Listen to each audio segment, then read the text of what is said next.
Strange New Worlds, Series 3, Episode 7, What is Starfleet?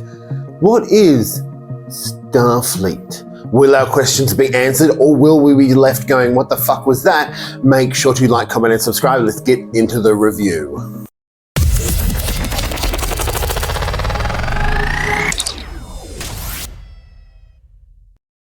The episode is set up as a point of view character from Lieutenant Ortega's brother, of whom is filming with cameras and using security cameras from the ship itself, recording what the crew's saying, interviews, a loose story, talking about what Starfleet is.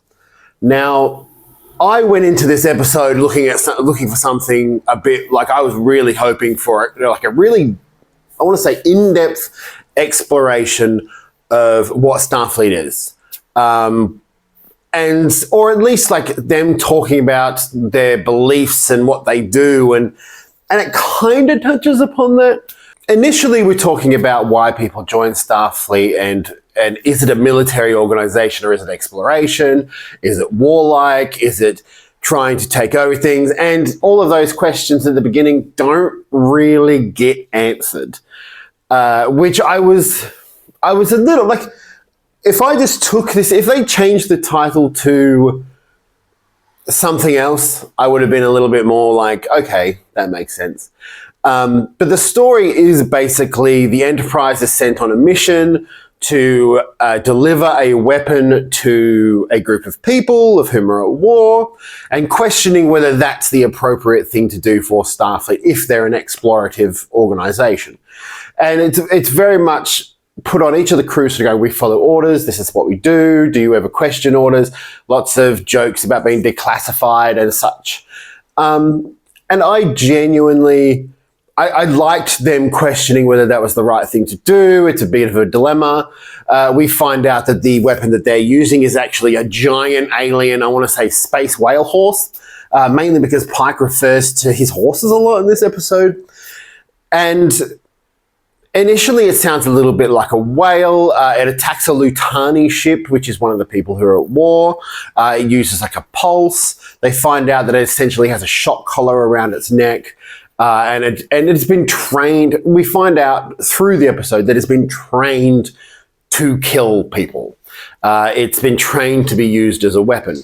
Now we get them sort of wanting to take it, but they can't because it's too powerful and they can't stop it. So Spock tries to communicate with it. There's a danger that he might die from it because it'll damage his mind because he's telepathic. Then Uhura uses the Enterprise to communicate with it. And I have no problem with that because I know in TOS they did talk about ESP and how it was a legit thing in TOS. So I had no problem with that. Spock is knocked out. Uhura is sort of put in. We find out this creature doesn't actually want to be doesn't want to be a weapon. It wants to die. It can't do this anymore.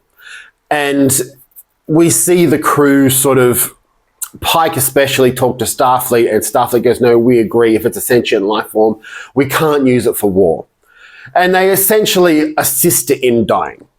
Now, that's the basic story. They interview, as they go through, they interview M'Benga and Uhura and La'an, and they talk about the reasons they joined Starfleet, a lot of them because of loss or no direction in their lives. They talk about their beliefs. Uhura gets betrayed a little bit by Ortega's brother because he sort of tries to trick her into saying that she doesn't agree. There were some good points in the episode, some good things in the episode, them talking about death and how it's hard to deal with, and how Starfleet doesn't want to fight, but they will fight. And I think that it would have rang a bit more true if modern Trek, and also the latter end of TNG era Trek, pretty much it was battle every episode, fight. And I wish that maybe we'd gotten a story that was a little less two people in a war.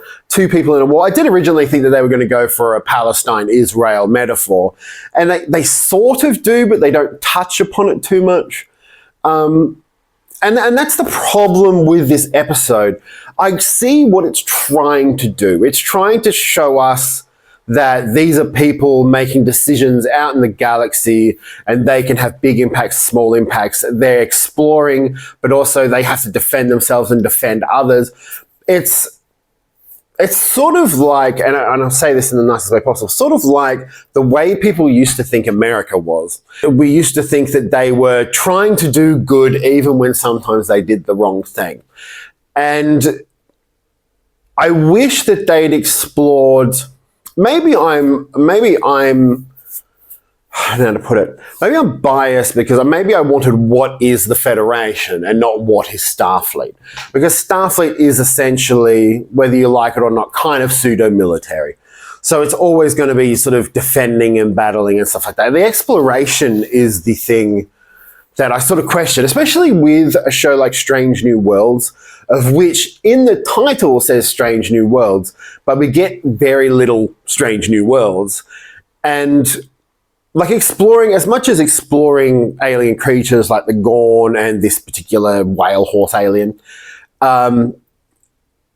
they're exploring those, but they're not new worlds, they're just new creatures. I just think that this episode could have been one that sort of delved deep into the politics of the Federation, delved deep in the politics of Starfleet, and talked about a character's convictions. And it kind of does. Ultimately, they make the right decision. This creature doesn't want to be used as a weapon. It's a sentient being with emotions, feelings, and consciousness. You can't use it as a weapon without its consent, essentially. And the Federation agrees, or Starfleet Command agrees. Pike goes in and says, this is what we want to do. And that's even at the base of the fact that there is a conflict going on and this is meant to be a weapon. Starfleet still doesn't want to take the rights of an individual, which is something I love. I just feel like this episode didn't go too in depth with it. Did I enjoy this episode? Yeah, I love any chance to have an unknown alien who has unknown feelings. Really, really resonates with me because that's the kind of Star Trek I like. I like a bit more, I want to say, I like a bit more of a thinking than a bang, bang, shoot 'em up, we're gone. And I genuinely sort of sat there and I'm going, oh no, I like this at the beginning. And then I was sort of like, but it doesn't go in depth enough. Now, at the end of the episode, we find out that Ortega's brother, the reason that he's doing this documentary in the first place is because he's angry at the Starfleet taking his sister away and putting his sister at risk.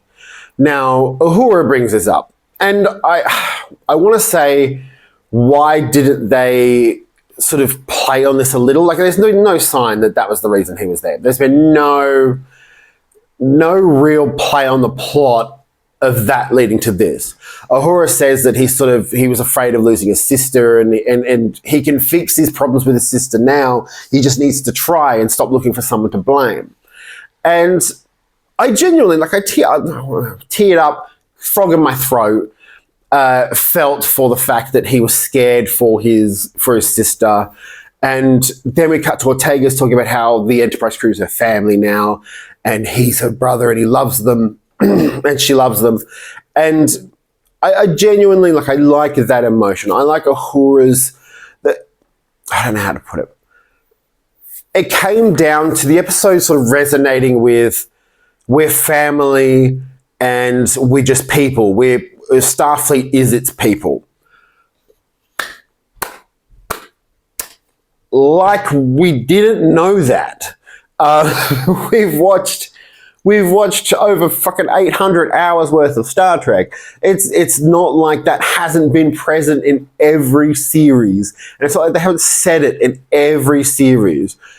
And although, like, yes, it's a beautiful sentiment, I want to know what Starfleet represents. And I want to know how these characters represent that.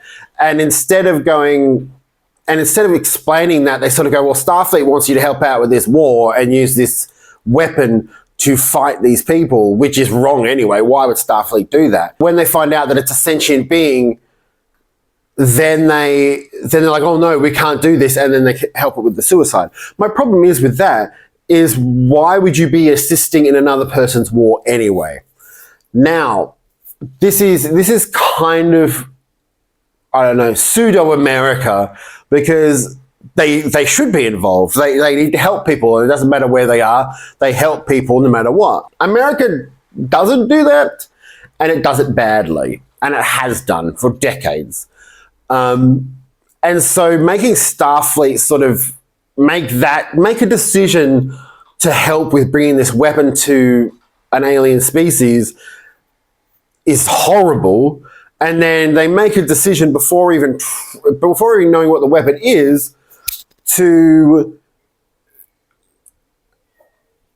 sort of send this creature to death. Whether it's sentient or not, sending a weapon to another species is wrong. Then they find out it's sentient and it has feelings, and they're like, okay, no, we can't do that. We've got to assist it with dying. And obviously saving its children and its fellow species members. But it seemed very, very out of character for Starfleet to do that, in my opinion. And also seemed like they didn't emphasize enough that the morals and beliefs of this crew, and particularly the captain, I suppose you saw behind the scenes where he was recording them talking to Starfleet and he was trying to argue the point. But I feel like it should have been more focused on dealing with that kind of stuff. Like it really, and look, dealing with M'Benga and talking about killing people. He's a doctor. He talks about that in a strong way. They talk to Spock and he talks about expressing his humanity while he's in Starfleet, which is something that happens. We get sort of hints at La'an and Spock's relationship again, which thankfully they don't delve into too much. Chapel's sort of awkwardness at Spock's being sort of unemotional to her. Like there's lots of stuff in this episode to like. I just wish the premise wasn't what is Starfleet. I wish they lived up to the premise and discussed what's being in Starfleet meant and why people join Starfleet. Because how to put it, in Next Generation, Voyager, even Deep Space Nine on a level, exploration is the key thing. They wanted to go out into the universe and meet new life and new civilizations and do things that no human has ever done before.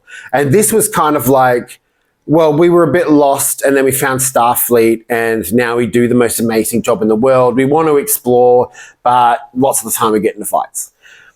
I'm on the fly. I've just finished watching this episode. I don't think this is the greatest episode of Strange New Worlds this season.